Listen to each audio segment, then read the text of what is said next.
Halo Ngominers, kita berjumpa lagi di konten kedua karena beritanya cukup banyak ini, apalagi ini untuk menebus kan kemarin aku nggak bikin konten. Oke, pertama ini bukan konten sih ya, berita yang sebenarnya sudah agak kemarin pagi apa lusa malam ya, soal Dybala yang ditawarkan ke Inter Milan. Nah, mungkin kawan udah secara sekilas lihat ini di di sosial media, rame nih agennya Dybala menawarkan Dybala ke Inter dan ke Milan. Jadi mungkin berpolitik juga nih. Kalau Inter nggak mau, Milan mungkin dia berharap bahwa kedua klub ini akan bersaing. Wah, daripada dia diambil sama kakak tiri atau daripada diambil sama adik tiri kan gitu. Nah, tapi kalau dari sisi Inter sendiri sepertinya sangat kecil kemungkinan Inter akan mau mengambil Dybala. Pertama karena kita sudah punya striker dengan profil seperti Dybala, yaitu Korea. Profil bagaimana maksudnya? Profilnya sering cedera. Kalau misalnya kita bisa ngambil Dybala 3 musim lalu ketika dia gratis pergi dari Juventus, itu that's gonna be awesome. Tapi kalau sekarang aku nggak yakin, apalagi ditambah dengan kebijakan Oktri yang maunya pemain muda. Harus pemain muda. Ini sudah pemain 30 tahun, kemudian gajinya gede, sering cedera. Kayaknya enggak banget. Bahkan jika manajemen menginginkan pun, ini sepertinya akan diveto langsung oleh Oktri. So aku tidak akan terlalu berharap dengan Dybala, walaupun ya Dybala ini sebenarnya salah satu pemain favoritku. Aku suka banget dengan gaya bermain dia, dribble, visi, tembakannya nggak terlalu keras tapi akurasinya oke banget. Cuman kita harus mikir juga, Roma yang sudah menikmati jasa dia 2 musim aja masih ketar-ketir nih. Fansnya suka sama dia. Dia jadi salah satu fans darling banget di ibu kota kan. Tapi kalau manajemen masih kayaknya, karena begini, dengan cedera dia itu adalah pas lagi butuh-butuhnya dia nggak bisa main. Itu benar-benar suatu hal yang sangat nyelekit banget gitu. So jangan terlalu berharap dengan Dybala ya.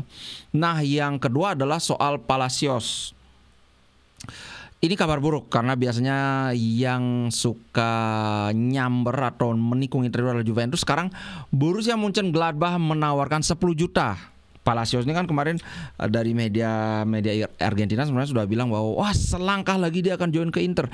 Inter sudah akan menawarkan 6 juta. Belum dikasih proposal resmi tapi udah bilang, kalau aku tawarin 6 juta gimana? Oke, ayo kita ngopi dari Taleres, udah gitu dia ngomongnya. Nah, sekarang datang lagi Borussia Mönchengladbach. 10 juta ini hampir 2 kali lipat dibandingkan jumlah yang ditawarkan Inter. Kalau Inter untuk menawarkan 10 juta di zaman gonjang-ganjing ini sepertinya agak agak tidak terlalu besar ininya, kemungkinan hal itu bisa terjadi. Tapi aku lihat di sini Inter confident. Di berita berikutnya adalah dia dibilang Inter percaya diri bisa mendapatkan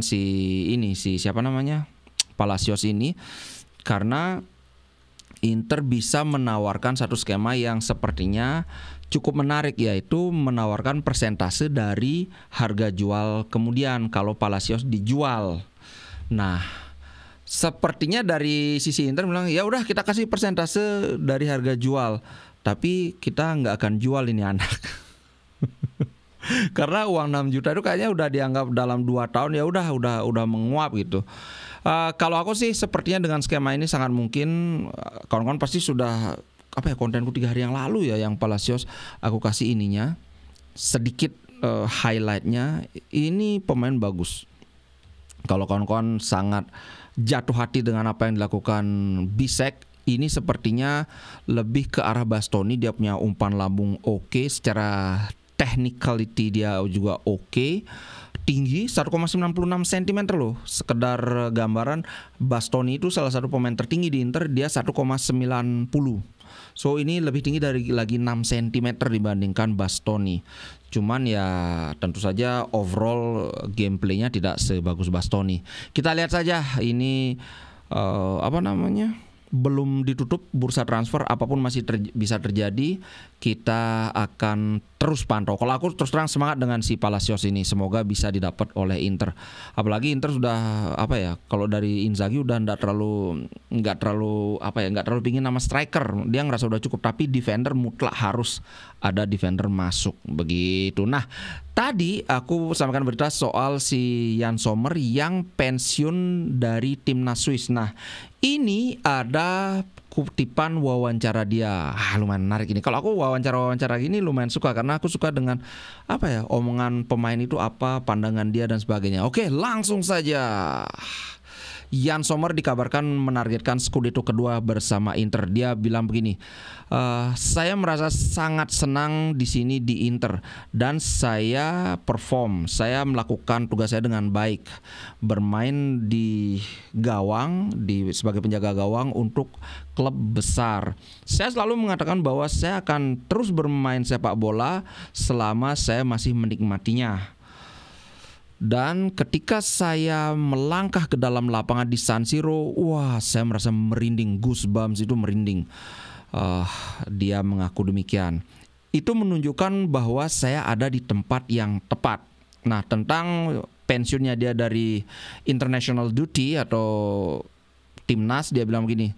Nah, sekarang saya memiliki lebih banyak waktu lagi untuk melakukan hal yang lain, seperti menghabiskan waktu untuk keluarga, tapi juga untuk trofi yang masih ingin saya menangkan bersama Inter. Berarti yang sempat aku bahas bahwa rasa lapar itu masih ada di pemain-pemain Inter. Bastoni sudah ngomong begitu, kemudian si sekarang Yann Sommer, kemudian legenda-legenda Inter juga, kalau mereka masih lapar masih bisa. Nah, semoga masih bisa. Ini ada ulasan yang menarik ya, dan kebetulan ini sesuai dengan analisaku sendiri juga soal, kalau aku ambil dari sini, tactical tweak ketika Inter menghadapi Genoa.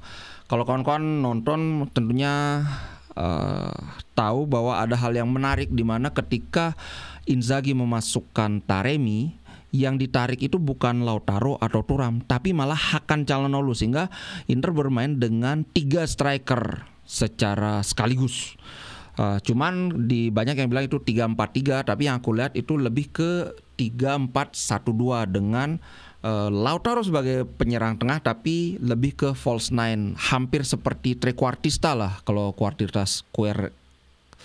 trequartista, kok bingung selimputan ini. Trequartista itu kayak si Kakak, kayak Rui Costa, kayak dulu kita punya Sneijder. Dia tempatnya langsung di belakang 2 striker. Nah, kemarin ketika masuk Taremi, aku ngeliat permainan Inter begitu. Tapi tampaknya ini tidak akan menjadi pakem Inter. Inter akan tetap dengan 3-5-2. Nah, pertanyaan kan kenapa? Karena kemarin tampaknya 3-4-1-2 atau 3-4-3 ini it works gitu loh. Terbukti Inter bisa mencuri 1 gol lewat Marcus Thuram. Bahkan Taremi juga terlibat di sana, striker yang baru dimasukkan. Nah, kenapa aku bilang begini? Pertama, karena Inter sangat akrab dengan 3-5-2. Itu satu jelas alasan utama. Ibaratnya atas bawah depan belakangnya sudah hafal banget dengan bagaimana cara mengotak-atik formasi 3-5-2 ini. Itu yang pertama ya. Ini udah nggak perlu aku jelaskan lagi, sudah sangat jelas. Yang kedua adalah kalau Inter terlalu sering pakai 3-4-3, apalagi sebagai skema awal, ini tidak akan efektif jika menilik stok pemain yang dimiliki Inter. Pertama, kita punya 5 striker, betul. Kalau kita bermain dengan 3 striker, berarti sisa yang belum bermain itu cuma 2. Dari 3 ini berarti idealnya kita cuma ganti 1 striker aja dong. Karena kalau kita ganti 2 striker, berarti kelima striker ini akan bermain semua. Yang artinya nggak ada yang dapat waktu untuk memulihkan stamina untuk pertandingan berikutnya. Itu dari soal striker. Kemudian kalau kita melihat dari sisi gelandang, bermain dengan 3 gelandang tengah, ya 1 regista, 2 CM atau center midfielder, dibandingkan dengan bermain dengan 2 CM atau lebih ke kayak double pivot gitu.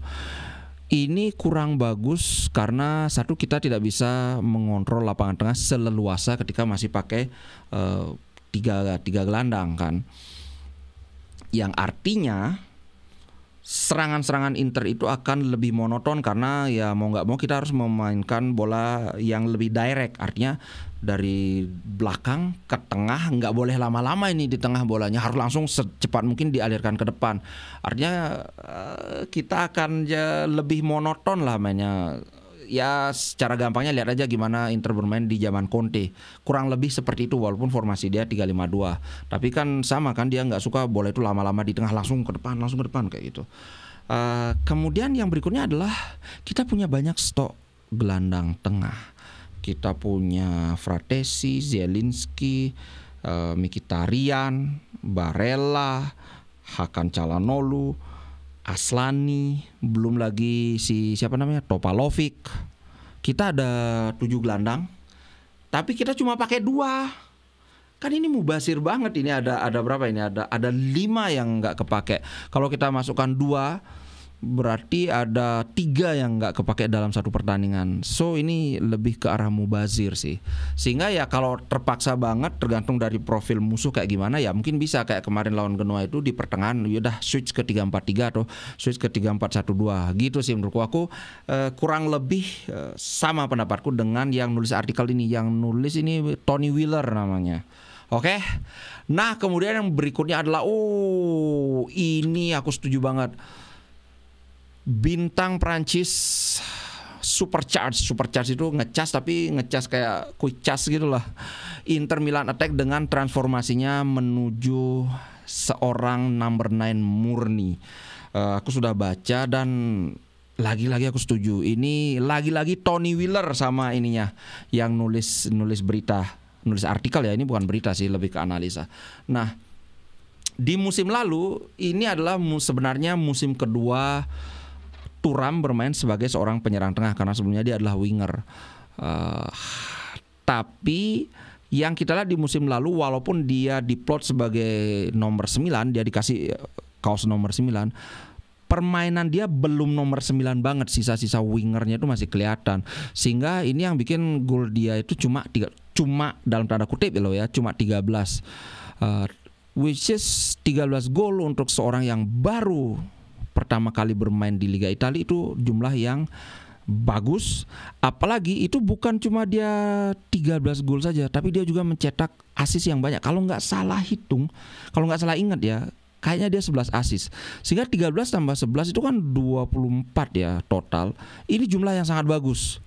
Nah, kemarin pas lawan Genoa kita melihat Thuram bermain gini. Kalau musim lalu aku ngeliat Thuram, oh ya memang ini aslinya winger, masih kelihatan sisa-sisa itu. Tapi kemarin aku ngeliat, gila ini nomor 9 murni nih Pak. Kalau orang yang nggak tahu Thuram, pertama kali ngeliat Thuram kemarin lawan Genoa pasti ngira dia adalah striker ya, sama kayak Haaland, sama kayak Giroud, sama kayak siapa ya, kayak Lukaku, kayak gitulah. Memang dia seorang penyerang tengah. Dan terbukti pergerakan dia itu banyak yang sangat berbahaya ketika dia berada di tengah kotak penalti. Terlihat Thuram agak kelihatan, kalian ngerasa nggak, sedikit lebih egois dibandingkan musim lalu dari tembakan pertama itu. Kalau Thuram yang musim lalu mungkin itu kan masih akan dioper entah kemana gitu, tapi kemarin dia nge-shoot.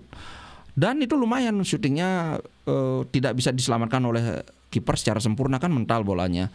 So di awal pertandingan ini memang Lautaro belum bisa nyetak gol ya. Dia nyetak 2 gol si Thuram, Lautaro baru 0.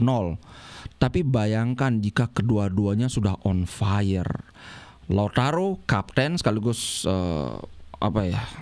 top scorer musim lalu, top scorer Liga Copa America juga, ditambah dengan Thuram yang juga ngereng gitu, ngegas. Bayangkan nanti bisa-bisa di akhir musim di top scorer itu peringkat 1 dan peringkat 2 itu dua-duanya dari Inter, yaitu Thuram dan Lautaro. Amin. Kan gitu kan, kita aminkan saja dulu, kita lihat nanti. Yang jelas ini adalah perkembangan yang menurutku sangat menarik, sangat sangat bagus lah bagi Inter, karena Thuram ini gratis, bro.